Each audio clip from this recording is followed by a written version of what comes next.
Chapter 7. Rise of Popular Movements. In this chapter, 3 decades after independence, the people were beginning to get impatient. Their unease expressed itself in various forms. In the previous chapter, we have already gone through the story of electoral upheavals and political crises. Yet, that was not the only form in which popular discontent expressed itself. In the 1970s, diverse social groups like women, students, Dalits, and farmers felt that democratic politics did not address their needs and demands. Therefore, they came together under the banner of various social organizations to voice their demands. These assertions marked the rise of popular movements or new social movements in Indian politics. In this chapter, we trace the journey of some of the popular movements that developed after the 1970s in order to understand what are popular movements? Which sections of Indian society have they mobilized? What is the main agenda of these movements? What role do they play in a democratic setup like ours? Nature of popular movements. Take a look at the opening image of this chapter. What do you see there? Villagers have literally embraced the trees. Are they playing some game? Or participating in some ritual or festival? Not really. The image here depicts a very unusual form of collective action in which men and women from a village in what is now Uttarakhand were engaged in early 1973. These villagers were protesting against the practices of commercial logging that the government had permitted. They use a novel tactics for their protest, that of hugging the trees to prevent them from being cut down. These protests marked the beginning of a world-famous environmental movement in our country, the Chipko movement. Chipko movement. The movement began in 2 or 3 villages of Uttarakhand when the forest department refused permission to the villagers to fell ash trees for making agricultural tools. However, the forest department allotted the same patch of land to a sports manufacturer for commercial use. This enraged the villagers and they protested against the move of the government. The struggle soon spread across many parts of the Uttarakhand region. Larger issues of ecological and economic exploitation of the region were raised. The villagers demanded that no forest exploiting contracts should be given to outsiders and local communities should have effective control over natural resources like land, water and forests. They wanted the government to provide low-cost materials to small industries and ensure development of the region without disturbing the ecological balance. The movement took up economic issues of landless forest workers and asked for guarantees of minimum wage. Women's active participation in the Chipko agitation was a very novel aspect of the movement. The forest contractors of the region usually doubled up as suppliers of alcohol to men. Women held sustained agitations against the habit of alcoholism and broadened the agenda of the movement to cover other social issues. The movement achieved a victory when the government issued a ban on felling of trees in the Himalayan regions for 15 years until the green cover was fully restored. But more than that, the Chipko movement, which started over a single issue, became a symbol of many such popular movements emerging in different parts of the country during the 1970s and later. In this chapter, we shall study some of these movements. Party-based movements. Popular movements may take the form of social movements or political movements, and there is often an overlap between the two. The nationalist movement, for example, was mainly a political movement. But we also know that deliberations on social and economic issues during the colonial period gave rise to independent social movements like the anti-caste movement, the Kisan Sabhas, and the trade union movement in early 20th century. These movements raised issues related to some underlying social conflicts. Some of these movements continued in the post-independence period as well. Trade union movement had a strong presence among industrial workers in major cities like Mumbai, Kolkata and Kanpur. All major political parties established their own trade unions for mobilizing these sections of workers. Peasants in the Telangana region of Andhra Pradesh organized massive agitations under the leadership of communist parties in the early years of independence and demanded redistribution of land to cultivators. Peasants and agricultural laborers in parts of Andhra Pradesh, West Bengal,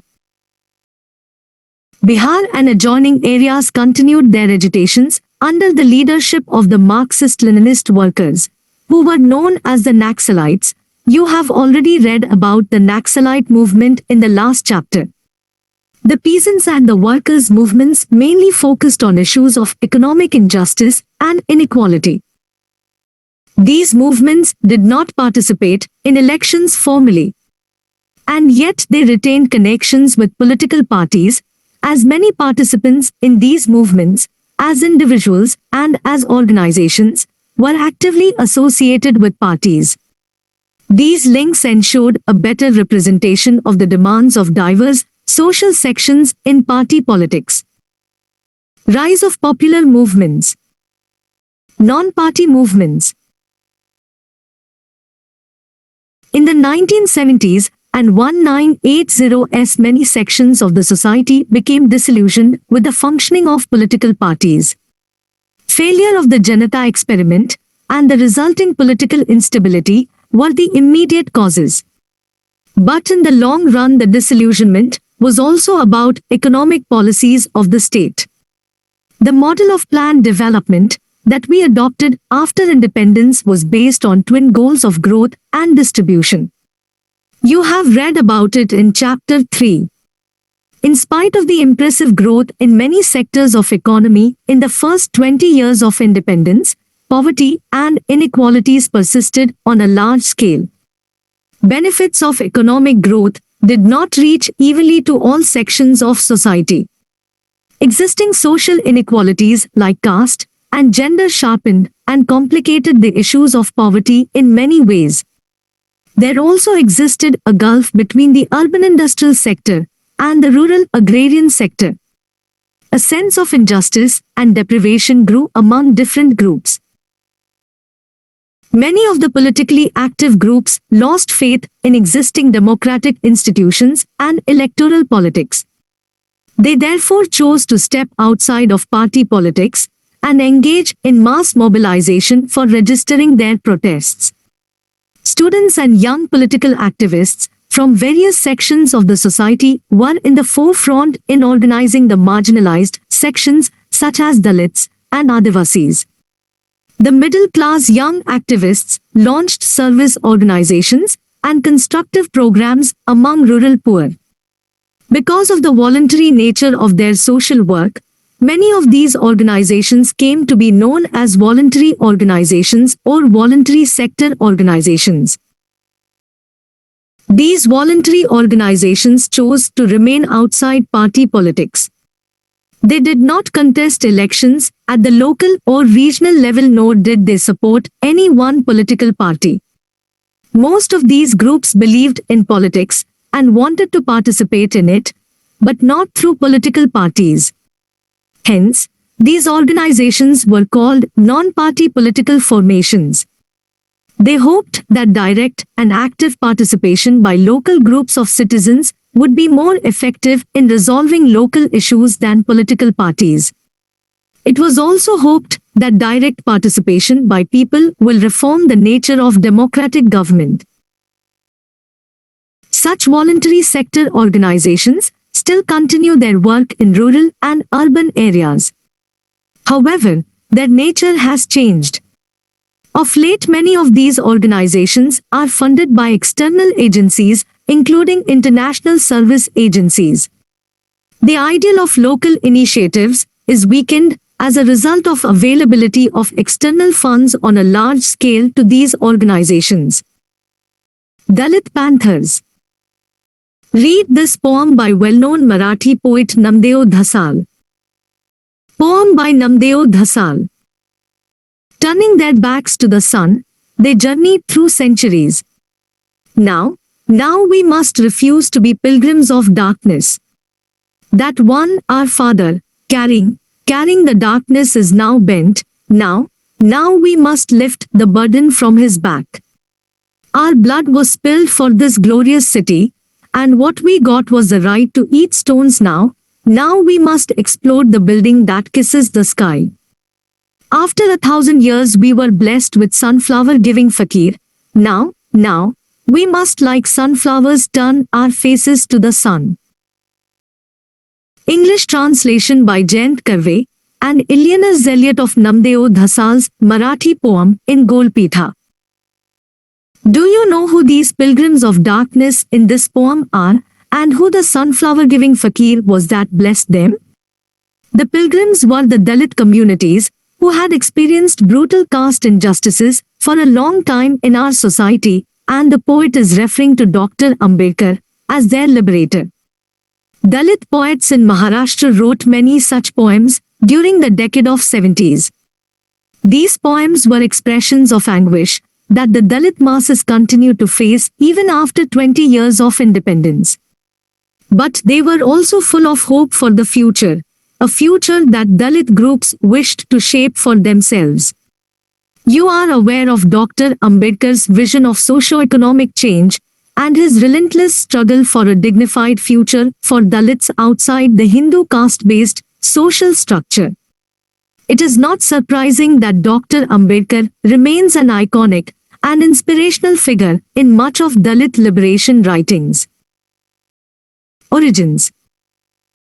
By the early 1970s, the first-generation Dalit graduates, especially those living in city slums, began to assert themselves from various platforms. Dalit Panthers, a militant organization of the Dalit youth, was formed in Maharashtra in 1972 as a part of these assertions.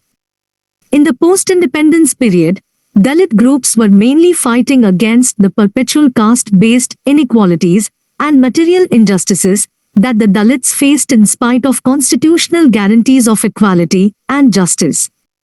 Effective implementation of reservations and other such policies of social justice was one of their prominent demands. You know that the Indian Constitution abolished the practice of untouchability. The government passed laws to that effect in the 1960s and 1970s. And yet, social discrimination and violence against these untouchable groups continued in various ways. Dalit settlements in villages continued to be set apart from the main village. They were denied access to common source of drinking water. Dalit women were dishonored and abused, and worst of all, Dalits faced collective atrocities over minor, symbolic issues of caste pride. Legal mechanisms proved inadequate to stop the economic and social oppression of Dalits. On the other hand, political parties supported by the Dalits, like the Republican Party of India, were not successful in electoral politics. These parties always remained marginal, had to ally with some other party in order to win elections, and faced constant splits. Therefore, the Dalit Panthers resorted to mass action for assertion of Dalits' rights. Activities. Activities of Dalit Panthers mostly centered around fighting increasing atrocities on Dalits in various parts of the state. As a result of sustained agitations on the part of Dalit Panthers, along with other like-minded organizations, over the issue of atrocities against Dalits, the government passed a comprehensive law in 1989 that provided for rigorous punishment for such acts. The larger ideological agenda of the Panthers was to destroy the caste system and to build an organization of all oppressed sections like the landless poor peasants and urban industrial workers along with Dalits. The movement provided a platform for Dalit educated youth to use their creativity as a protest activity. Dalit writers protested against the brutalities of the caste system in their numerous autobiographies and other literary works published during this period. These works portraying the life experiences of the most downtrodden social sections of Indian society sent shock waves in Marathi literary world, made literature more broad-based and representative of different social sections, and initiated contestations in the cultural realm. In the post-emergency period, Dalit Panthers got involved in electoral compromises. It also underwent many splits, which led to its decline. Organizations like the Backward and Minority Communities Employees Federation, BAMSEF, took over this space. Bharatiya Kisan Union. The social discontent in Indian society since the 70s was manifold. Even those sections that partially benefited in the process of development had many complaints against the state and political parties. Agrarian struggles of the 80s is one such example where better off farmers protested against the policies of the state. Growth. In January 1988, around 20,000 farmers had gathered in the city of Meerut, Uttar Pradesh. They were protesting against the government decision to increase electricity rates. The farmers camped for about 3 weeks outside the district collector's office until their demands were fulfilled. It was a very disciplined agitation of the farmers, and all those days they received regular food supply from the nearby villages. The Meerut agitation was seen as a great show of rural power of farmer cultivators. These agitating farmers were members of the Bharatiya Kisan Union, BKU, an organization of farmers from western Uttar Pradesh and Haryana regions. The BKU was one of the leading organizations in the farmers' movement of the 80s. We have noted in Chapter 3 that farmers of Haryana, Punjab, and western Uttar Pradesh had benefited in the late 1960s from the state policies of Green Revolution. Sugar and wheat became the main cash crops in the region since then. The cash crop market faced a crisis in mid-80s due to the beginning of the process of liberalization of Indian economy. The BKU demanded higher government floor prices for sugarcane and wheat, abolition of restrictions on the interstate movement of farm produce, guaranteed supply of electricity at reasonable rates, waiving of repayments due on loans to farmers, and the provision of a government pension for farmers. Similar demands were made by other farmers' organizations in the country. Shetkari Sanghatna of Maharashtra declared farmers' movement Asa War of Bharat, symbolizing rural, agrarian sector against forces of India, urban industrial sector. You have already studied in Chapter 3 the debate between industry and agriculture has been one of the prominent issues in India's model of development.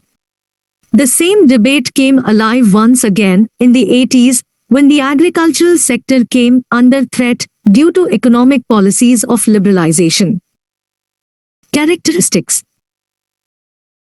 Activities conducted by the BKU to pressurize the state for accepting its demands included rallies, demonstrations, sit-ins, and jail bharo, courting imprisonment, agitations. These protests involved tens of thousands of farmers, sometimes over 1 lakh, from various villages in western Uttar Pradesh and adjoining regions. Throughout the decade of 80s, the BKU organized massive rallies of these farmers in many district headquarters of the state and also at the national capital. Another novel aspect of these mobilizations was the use of caste linkages of farmers. Most of the BKU members belonged to a single community.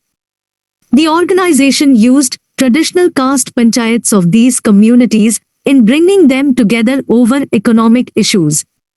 In spite of lack of any formal organization, the BKU could sustain itself for a long time because it was based on clan networks among its members. Funds, resources and activities of BKU were mobilized through these networks. Until the early 90s, the BQ distanced itself from all political parties. It operated as a pressure group in politics with its strength of sheer numbers.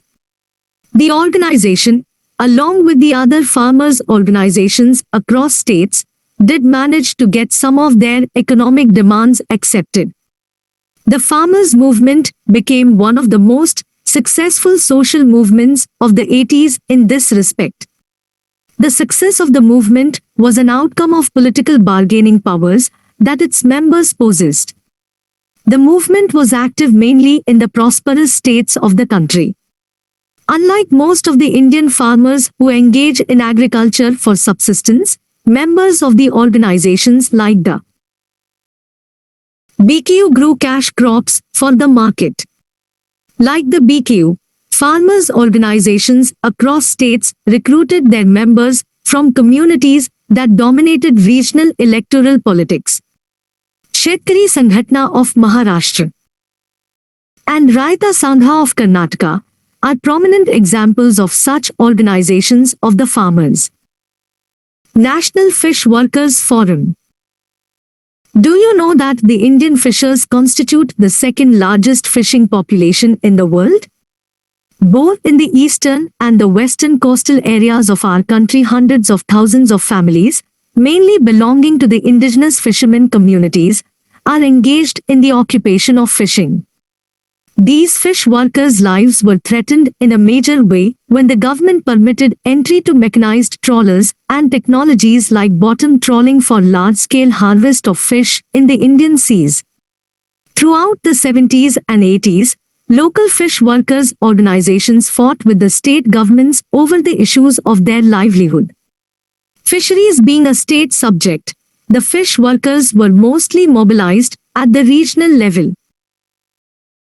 With the coming of policies of economic liberalization, and around the mid-80s, these organizations were compelled to come together on a national level platform, the NFF or National Fish Workers Forum.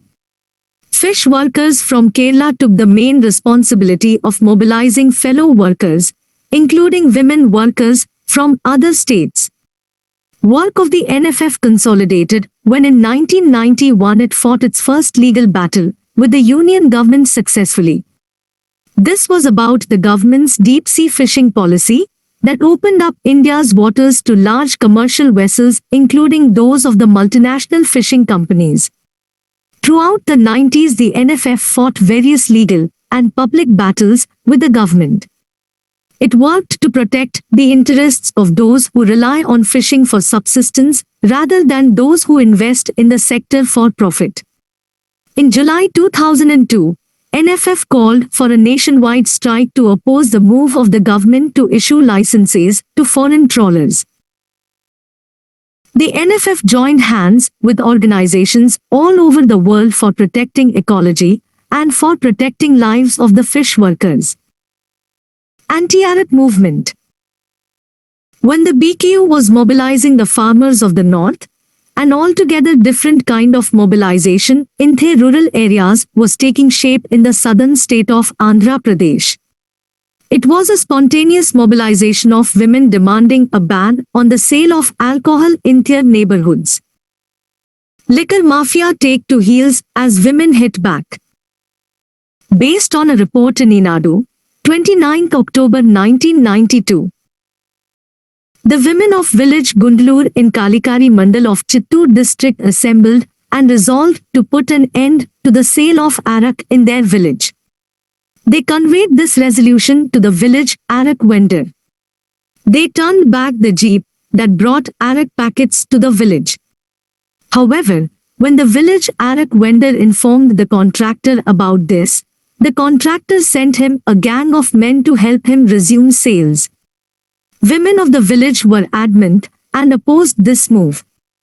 The contractor called in the police, but even they had to beat a retreat. A week later, women who prevented the sale of arak were assaulted by arak contractors' gundas with iron rods and other lethal weapons. But when the women resisted the assault unitedly, the hired mafia took to their heels. The women later destroyed 3 jeeps full of arak. Stories of this kind appeared in the Telugu press almost daily during the 2 months of September and October 1992. The name of the village would change in each case, but the story was the same. Rural women in remote villages from the state of Andhra Pradesh fought a battle against alcoholism, against mafias, and against the government during this period. These agitations shaped what was known as the anti-Arak movement in the state. Origins. In a village in the interior of Duggunta, in Nellore district of Andhra Pradesh, women had enrolled in the adult literacy drive on a large scale in the early 1990s. It is during the discussion in the class that women complained of increased consumption of a locally brewed alcohol arak by men in their families. The habit of alcoholism had taken deep roots among the village people and was ruining their physical and mental health. It affected the rural economy of the region a great deal. Indebtedness grew with increasing scales of consumption of alcohol. Men remained absent from their jobs, and the contractors of alcohol engaged in crime for securing their monopoly over the arak trade. Women were the worst sufferers of these ill effects of alcohol, as it resulted in the collapse of the family economy, and women had to bear the brunt of violence from the male family members, particularly the husband. Women in Nellore came together in spontaneous local initiatives to protest against arak and forced closure of the wine shop. The news spread fast, and women of about 5,000 villages got inspired and met together in meetings, passed resolutions for imposing prohibition, and sent them to the district collector. The arak auctions in Nellore district were postponed 17 times. This movement in Nellore district slowly spread all over the state. Linkages. The slogan of the anti-arak movement was simple: prohibition on the sale of arak. But this simple demand touched upon larger social, economic, and political issues of the region that affected women's life. A close nexus between crime and politics was established around the business of arak. The state government collected huge revenues by way of taxes imposed on the sale of arak, and was therefore not willing to impose a ban. Groups of local women tried to address these complex issues in their agitation against arak. They also openly discussed the issue of domestic violence. Their movement, for the first time, provided a platform to discuss private issues of domestic violence. Thus, the anti-arak movement also became part of the women's movement. Earlier, women's groups working on issues of domestic violence, the custom of dowry, sexual abuse at work and public places were active mainly among urban middle-class women in different parts of the country. Their work led to a realization that issues of injustice to women and of gender inequalities were complicated in nature. During the decade of the 80s, women's movement focused on issues of sexual violence against women within family and outside. These groups ran a campaign against the system of dowry and demanded personal and property laws based on the norms of gender equality. These campaigns contributed a great deal in increasing overall social awareness about women's questions. Focus of the women's movement gradually shifted from legal reforms to open social confrontations like the one we discussed above. As a result, the movement made demands of equal representation to women in politics during the 90s. We know that 73rd and 74th amendments have granted reservations to women in local level political offices. Demands for extending similar reservations in state and central legislatures have also been made. A constitution amendment bill to this effect has been proposed but has not received enough support from the parliament yet. Main opposition to the bill has come from groups, including some women's groups, who are insisting on a separate quota for Dalit and OBC women within the proposed women's quota in higher political offices. Narmada Bachao Andolan. Social movements that we discussed so far raised various issues about the model of economic development that India had adopted at the time of independence. Chipko movement brought out the issue of ecological depletion, whereas the farmers complained of neglect of agricultural sector. Social and material conditions of Dalits led to their mass struggles, whereas the anti-Arit movement focused on the negative fallouts of what was considered development. The issue implicit in all these movements was made explicit by the movements against displacement caused by huge developmental projects. Sardar Sarovar Project. An ambitious developmental project was launched in the Narmada Valley of central India in early 80s. The project consisted of 30 big dams, 135 medium-sized, and around 3,000 small dams to be constructed on the Narmada and its tributaries that flow across 3 states of Madhya Pradesh, Gujarat, and Maharashtra.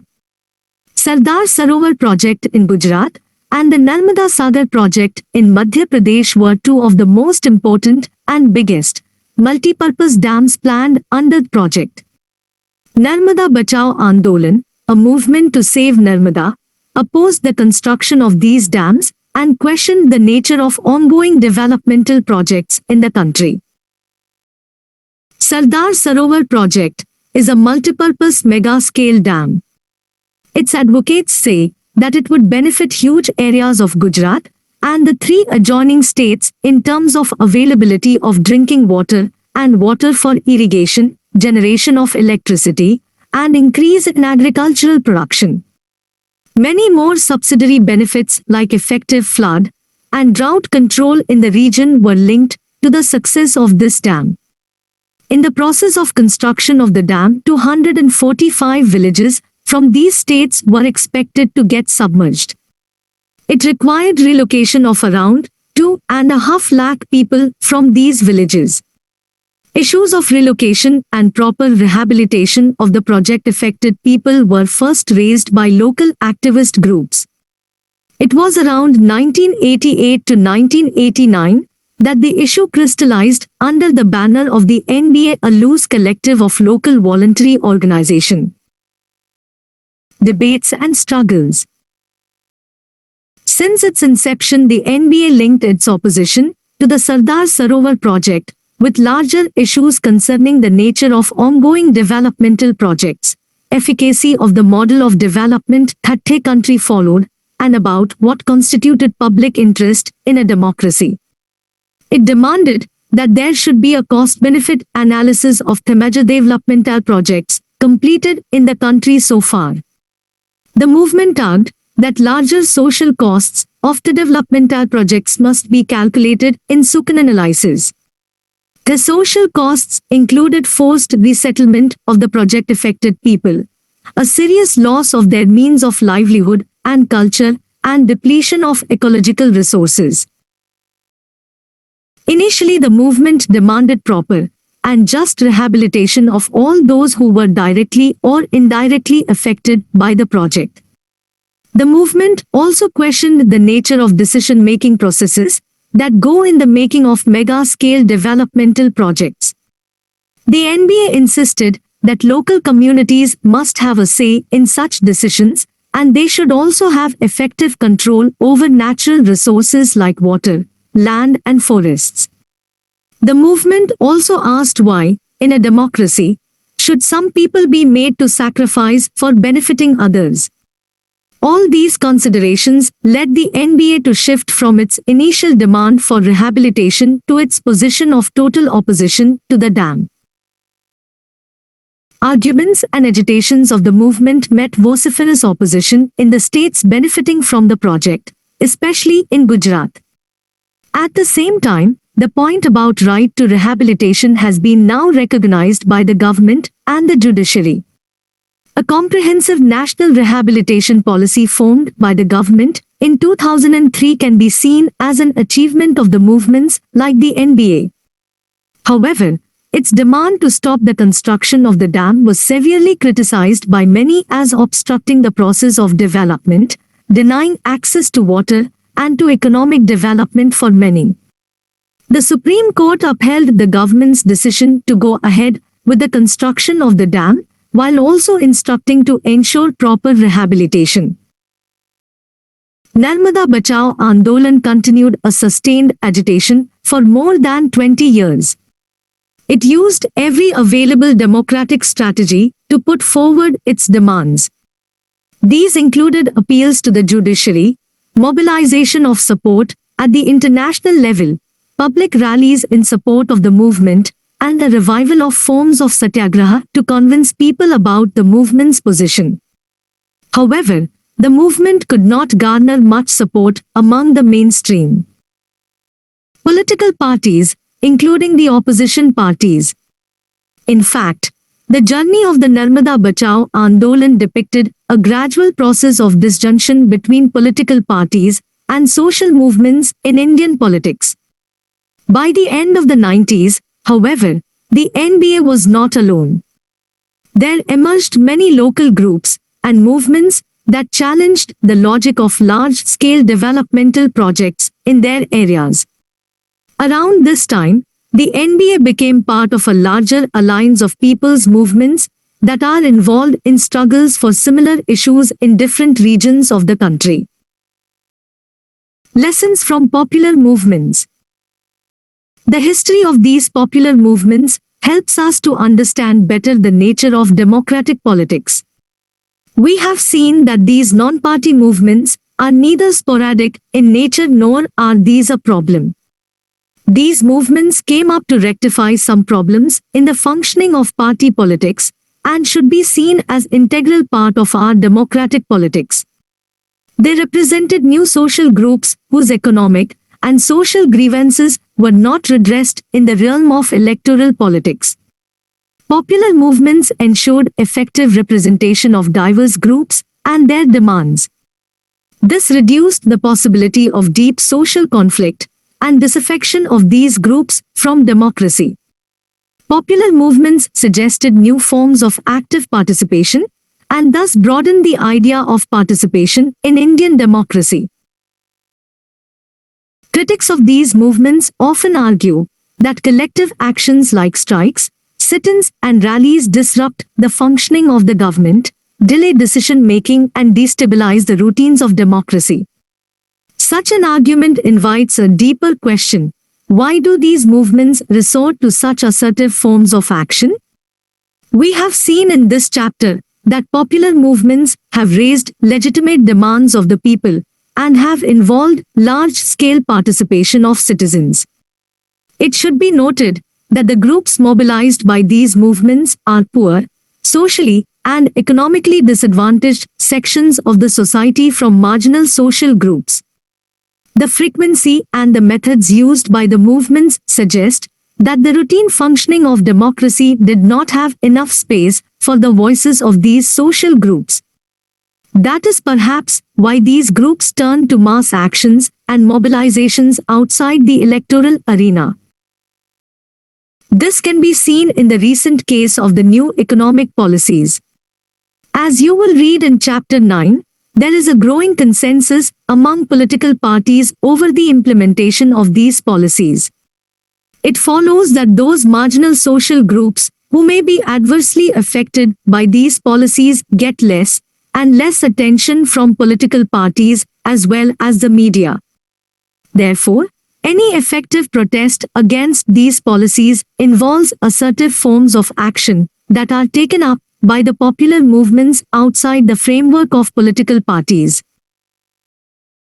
Movements are not only about collective assertions or only about rallies and protests.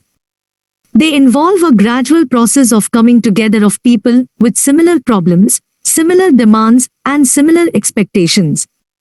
But then movements are also about making people aware of their rights and the expectations that they can have from democratic institutions.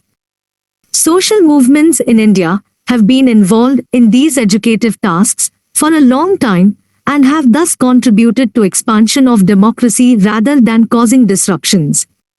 The struggle for the right to information is a case in point. Yet the real-life impact of these movements on the nature of public policies seems to be very limited. This is partly because most of the contemporary movements focus on a single issue and represent the interest of one section of society. Thus it becomes possible to ignore their reasonable demands. Democratic politics requires a broad alliance of various disadvantaged social groups. Such an alliance does not seem to be shaping under the leadership of these movements. Political parties are required to bring together different sectional interests, but they also seem to be unable to do so. Parties do not seem to be taking up issues of marginal social groups. The movements that take up these issues operate in a very restrictive manner. The relationship between popular movements and political parties has grown weaker over the years, creating a vacuum in politics. In the recent years, this has become a major problem in Indian politics. Movement for Right to Information.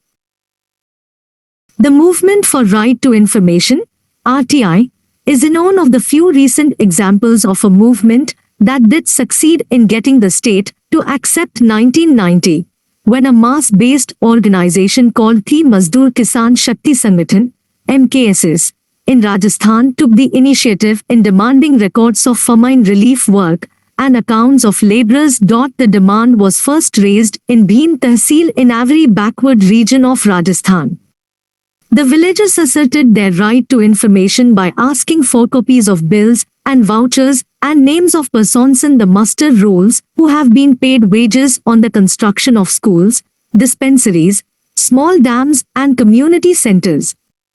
On paper, such development projects were all completed, but it was common knowledge of the villagers that there was gross misappropriation of funds.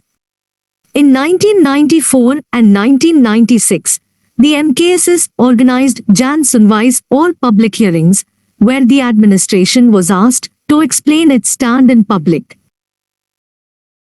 The movement had a small success when they could force an amendment in the Rajasthan Panchayati Raj Act to permit the public to procure certified copies of documents held by the panchayats. The panchayats were also required to publish on a board and in newspapers the budget, accounts, expenditure, policies and beneficiaries. In 1996, MKSS formed National Council for People's Right to Information in Delhi to raise RTI to the status of a national campaign. Prior to that, the Consumer Education and Research Center, the Press Council, and the Shaurie Committee had proposed a draft RTI law. In 2002, a weak Freedom of Information Act was legislated but never came into force. In 2004, RTI bill was tabled and received presidential assent in June 2005. Let us watch a movie. Akrosh. The lawyer Bhaskar Kulkarni is assigned a legal aid case to represent Bhiku Lahania, an Adivasi who is charged with murdering his wife. The lawyer tries hard to find out the cause of the killing, but the accused is determinedly silent, and so is his family. The lawyer's perseverance leads to an attack on him, and also a tip-off by a social worker about what had happened. But the social worker disappears, and Bhiku's father dies. Bhiku is permitted to attend the funeral of his father. It is here that Bhiku breaks down, and the Akrosh, screaming cry, erupts. This hard-hitting film depicts the subhuman life of the oppressed and the uphill task facing any intervention against dominant social powers. Year 1980. Director Govind Nihlani. Story Vijay Tendulkar. Screenplay Satyadev Dubey. Actors Nasiruddin Shah Om. Puri Smita Patil, Nana Patekar. Mahesh Elkunchwar.